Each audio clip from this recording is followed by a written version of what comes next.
مکہ کے 13 سال رسول اللہ صلی اللہ علیہ وسلم اور ان کے صحابہ پر انتہائی مشکلات میں گزرے۔ اب آخرکار وہ وقت آ چکا تھا کہ اللہ تعالیٰ نے حبشہ کے بعد مسلمانوں اور رسول اللہ صلی اللہ علیہ وسلم کو مکہ سے مدینہ کی طرف ہجرت کرنے کا حکم دیا، اور مدینہ والوں نے اپنی روایت کے مطابق رسول اللہ صلی اللہ علیہ وسلم اور ان کے صحابہ کا خوب استقبال کیا۔ ہجرت کے دوسرے سال اللہ تعالیٰ نے مسلمانوں پر روزہ فرض قرار دے دیا، اور اسی سال رمضان المبارک کی 17 تاریخ کو اسلام کی پہلی جنگ یعنی جنگ بدر ہوئی۔ آج کے اس ویڈیو میں ہم رمضان المبارک کے بارے میں 3 اہم معلومات پر ڈسکس کریں گے۔ رمضان المبارک کی فضیلت اور اہمیت، اور جو لوگ رمضان المبارک کی قدر نہیں کرتے ان کا انجام، اور لوگوں میں رمضان المبارک کے بارے میں مشہور ایسی باتیں جن کا حقیقت سے کوئی تعلق نہیں۔ تو آئے شروع کرتے ہیں۔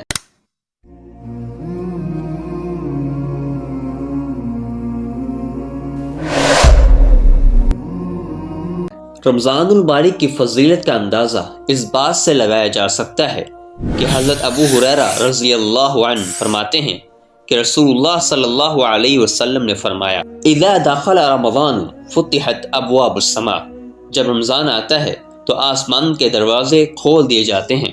اور ایک دوسرے حدیث میں فتحت ابواب الجنہ کے بھی الفاظ ہیں کہ جنت کے دروازے کھول دیے جاتے ہیں۔ وغلقت ابواب جہنم، اور جہنم کے دروازوں کو بند کر دیا جاتا ہے۔ وسلسلت الشیاطین، اور شیاطین کو قید کر لیا جاتا ہے۔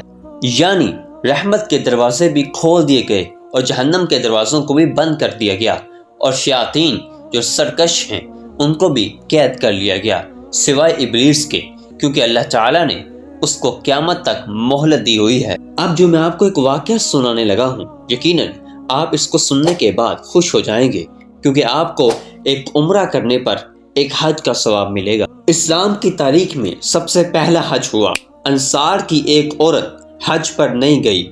رسول اللہ صلی اللہ علیہ وسلم نے اسے بلایا اور پوچھا کہ تم حج پر کیوں نہیں گئی؟ اس عورت نے عرض کیا، ہمارے پاس صرف 2 اونٹ تھے، ایک پر میرا شوہر اور بیٹا دونوں حج پر چلے گئے، اب گھر میں صرف ایک ہی اونٹ بچا ہے جس پر ہم پانی لاتے ہیں۔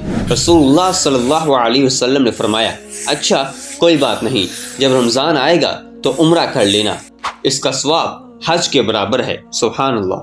اللہ تعالی ہم سب کو رمضان المبارک میں عمرہ کرنے کی سعادت نصیب فرمائے اور ہمیں ایک حج کے برابر ثواب عطا فرمائے، آمین ضرور کہیں۔ رمضان المبارک میں برکات کی سب سے بڑی وجہ قرآن کریم ہے۔ اللہ تعالی قرآن کریم میں ارشاد فرماتے ہیں، شہر رمضان الذی انزل فیہ القرآن، رمضان وہ مہینہ ہے جس میں قرآن نازل کیا گیا، ھدی للناس، جو انسانوں کے لیے سراسر ہدایت ہے، وبینات من الہدی، اور ایسی واضح تعلیمات پر مشتمل ہے جو راہ راست سکھانے والی، والفرقان، اور حق اور باطل کا فرق کھول کھول کر بیان کرنے والی ہے۔ پیارے دوستو، رمضان المبارک کا ٹاپک انتہائی لمبا ہے۔ میں آپ کو رسول اللہ صلی اللہ علیہ وسلم کی ایک آخری حدیث سنا کر بات کو آگے بڑھاتا ہوں، اور پھر ہم دوسری بات پر بھی ڈسکس کرتے ہیں۔ میرے اور آپ کے پیارے آقا حضور سلام ارشاد فرماتے ہیں کہ رمضان المبارک ایک فرشتہ اعلان کرتا ہے کہ اے بھلائی کے چاہنے والے، آجا، اب تو آجا، اللہ کے لیے آجا، نماز پڑھ، روزے رکھ، قرآن کی تلاوت کر، لوگوں کے ساتھ اچھا سلوک کر۔ اور پھر وہ فرشتہ کہتا ہے، اے شر کے چاہنے والے، اے گناہ کرنے والے، رک جا، اب تو باز آ جا، اللہ کی نافرمانی چھوڑ دے، اللہ کے قریب ہو جا، گناہوں سے پاک صاف ہو کر اللہ کو منا لے۔ اور مزید رسول اللہ صلی اللہ علیہ وسلم نے فرمایا کہ رمضان المبارک کی ہر رات کو اللہ تعالی لوگوں کو جہنم سے آزاد کرتے ہیں۔ اللہ تعالی ہمیں بھی ان خوش نصیب لوگوں میں شامل فرمائے، آمین۔ اور اس کے باوجود کوئی شخص رمضان المبارک میں اللہ تعالی کے قریب ہونے کی بجائے وہی گناہوں میں مبتلا رہے تو ایسے شخص کا کیا انجام ہے، آئے اس بارے میں بھی غور کر لیتے ہیں۔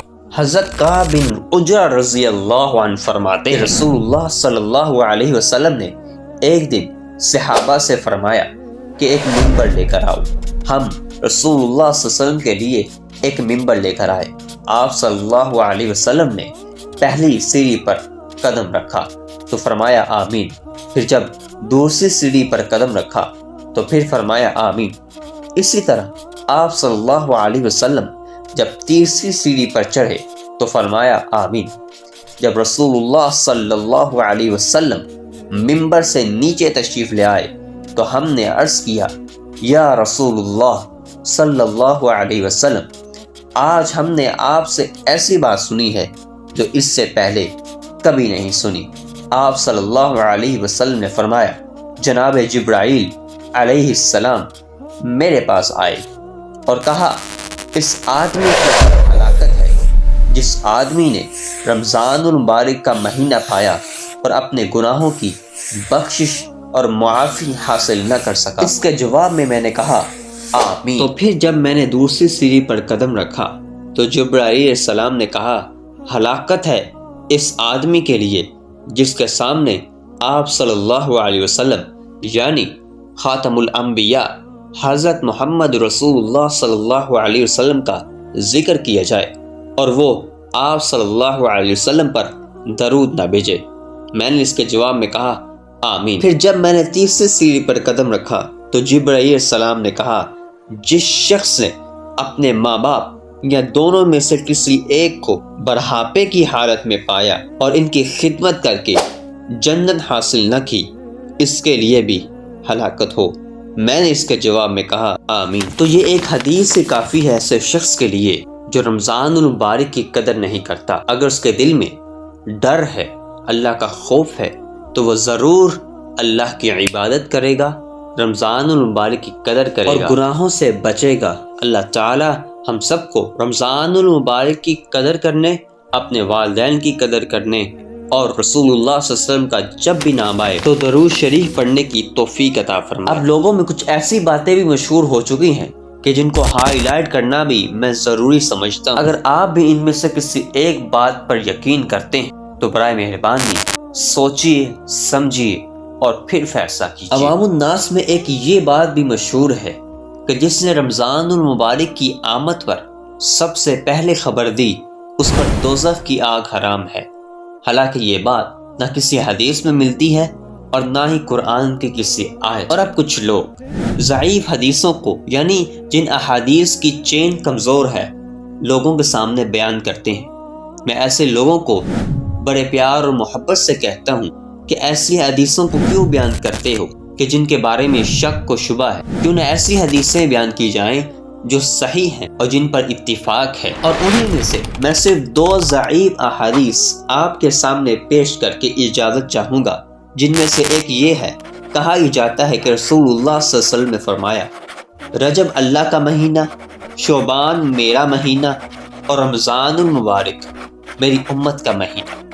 یعنی اس حدیث میں مہینوں کی تقسیم کر دی گئی ہے کہ فلانا اللہ کا ہے، فلانا میرا ہے اور فلانا میری امت کا۔ حالانکہ ایسی بات بالکل نہیں ہے۔ تمام مہینے اللہ کے ہیں، اللہ کے رسول کے ہیں اور امت مسلمہ اور امت محمدیہ صلی اللہ علیہ وسلم کے ہیں۔ اور آخر ضعیف حدیث سنانے سے پہلے میں آپ احباب کو یہ بھی بتا دوں کہ رسول اللہ صلی اللہ علیہ وسلم نے فرمایا کہ جس شخص نے میری طرف کوئی ایسی بات منسوب کی کہ حقیقت میں میں نے وہ بات نہیں کی تو ایسا شخص جہنم میں داخل ہوگا۔ اللہ تعالیٰ ہمیں محفوظ فرمائے۔ اور اب جو میں آپ کو حدیث سنانے لگا ہوں اس کے راوی کے بارے میں کہا جاتا ہے کہ وہ کذاب ہے، یعنی نہ صرف احادیث میں جھوٹ بولنا بلکہ عام معاملات میں بھی جھوٹ بولنا اس شخص کی عادت تھی۔ اور اس نے کیا حدیث گھڑی؟ اللہ تعالیٰ رمضان المبارک کی پہلی صبح ہی تمام مسلمانوں کو بخش دیتا ہے۔ حالانکہ ایسی کوئی حقیقت نہیں ہے۔ کتنے ہی مسلمان ایسے ہیں جو شرک میں مبتلا ہے اور جو ایسے گناہوں میں مبتلا ہے کہ جن کی توبہ کیے بغیر ان کی بخشش ناممکن ہے۔ تو یہ حدیث بھی ضعیف منگرک ہے۔ اللہ تعالیٰ سے دعا ہے کہ آج کی اس ویڈیو میں ہم نے جو سیکھا اللہ تعالیٰ ہمیں اس پر عمل کرنے کی توفیق عطا فرمائے، رمضان المبارک کی قدر اور خاص کر اپنے آس پاس کے غریب مسکین لوگوں کا خیال رکھنے اور ان کی مدد کرنے کی توفیق عطا فرمائے، کیونکہ رمضان المبارک میں کی جانے والی نیکی عام دنوں کی نیکیوں سے زیادہ افضل اور زیادہ بھاری اور اس کا زیادہ ثواب ہوتا ہے۔ اللہ تعالیٰ ہم سب کا حامی و ناصر ہو۔ باقی اگر ویڈیو اچھی لگی ہے تو چینل کو سبسکرائب ضرور کریں اور لوگوں تک یہ پیغام ضرور پہنچائیں۔ السلام علیکم۔